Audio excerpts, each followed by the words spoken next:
চিকিৎসার জন্য যুক্তরাজ্যে অবস্থান করছেন রাষ্ট্রপতি মোহাম্মদ শাহাবুদ্দিন। দেশে অপচয় রোধে যখন প্রাণপণ চেষ্টা চালিয়ে যাচ্ছে সরকার, তখন ফলো আপ চিকিৎসার জন্য পরিবার সহ সরকারি খরচে লন্ডনে গিয়েছেন তিনি। সেখানে প্রথমে উঠেন বিলাসবহুল হোটেল হিলটনে। হোটেলে 2 দিন অবস্থানের পর উঠেন ক্যামব্রিজের নিউ মার্কেট এলাকার বিলাসবহুল রিসোর্ট বেডফোর্ড লজে।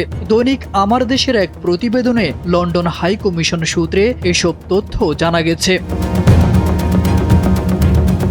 প্রতিবেদনে বলা হয়, শুক্রবার জুমার নামাজ পড়ার প্রস্তুতি নিলেও হঠাৎ শপিংয়ের জন্য বের হন রাষ্ট্রপতি। তাকে প্রোটোকল দিতে গিয়ে অনেকে জুমার নামাজ আদায় করতে পারেননি। জানা যায়, যুক্তরাজ্যে অবস্থানরত রাষ্ট্রপতির প্রোটোকল ও মুভমেন্টের জন্য হাই কমিশনের পক্ষ থেকে 7টি বিলাসবহুল গাড়ি ভাড়া করা হয়েছে। 5+ স্টার রেটিং প্রাপ্ত দেশের সর্বোচ্চ বিদ্যুৎ সাশ্রয়ী ওয়ালটন এসি। স্মার্ট কমফোর্ট এখন নেক্সট লেভেলে। এসব গাড়ি নিয়ে ইচ্ছামতো ঘুরে বেড়াচ্ছেন রাষ্ট্রপতির সফর সঙ্গীরা। প্রশ্ন উঠেছে, চিকিৎসার জন্য এসে তিনি পুরোদমে শপিং এবং দলবল নিয়ে বেড়াচ্ছেন কিভাবে?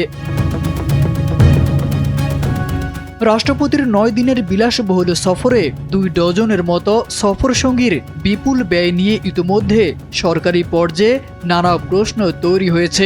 সরকার খরচ বাঁচাতে যখন প্রাণান্তকর প্রচেষ্টা চালাচ্ছে, বিভিন্ন প্রকল্প কাটছাঁট করছে, ব্যাংক সহ বিভিন্ন অফিস সময় কমিয়ে খরচ কমানোর চেষ্টা করছে, সে সময় রাষ্ট্রপতির চিকিৎসার নামে লট বহর নিয়ে বিদেশ সফর ব্যাপক সমালোচনায় দানা বাঁধছে। রাষ্ট্রপতি মোহাম্মদ শাহাবুদ্দিন 2 বছর পর মেডিকেল চেকআপের জন্য গত 9 মে লন্ডনে যান। রোববার তার দেশে ফেরার কথা রয়েছে। তারেক আজিজ খান, NPB।